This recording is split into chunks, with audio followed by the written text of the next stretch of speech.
David Anderson joins me now. He's a professor at African History University of Warwick. Thank you very much for your time today, David.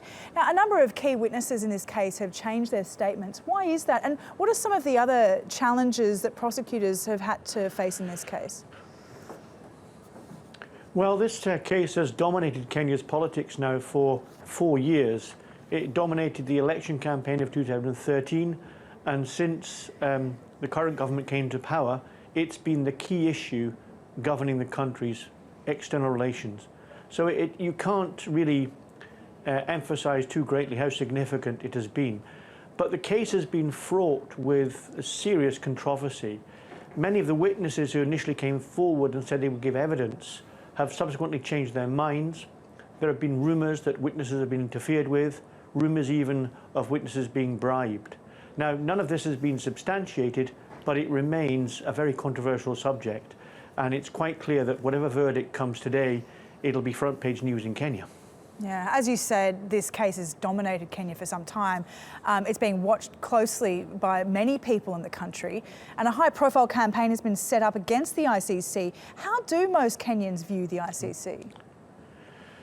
Well, I think the campaign you mentioned has actually been quite effective in blackening the name of the ICC in the eyes of many, many Kenyans.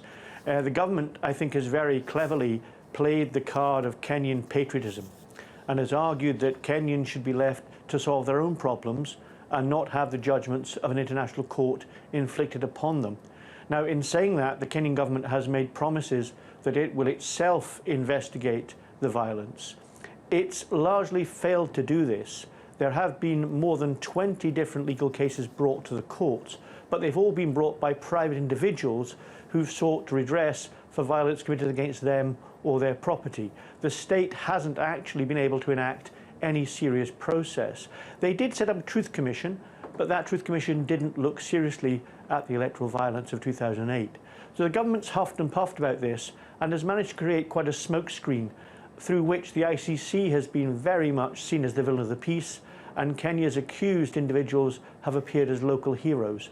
Now, locally, many people agree with that, but there's a significant minority who are outraged by Kenya's unwillingness to stand up to international standards. So it does broke great discussion and I think quite a lot of disagreement among Kenyans. Right, yeah. And just very quickly, one more question, David. A journalist has been accused of fault over the deadly violence as well, along with the president.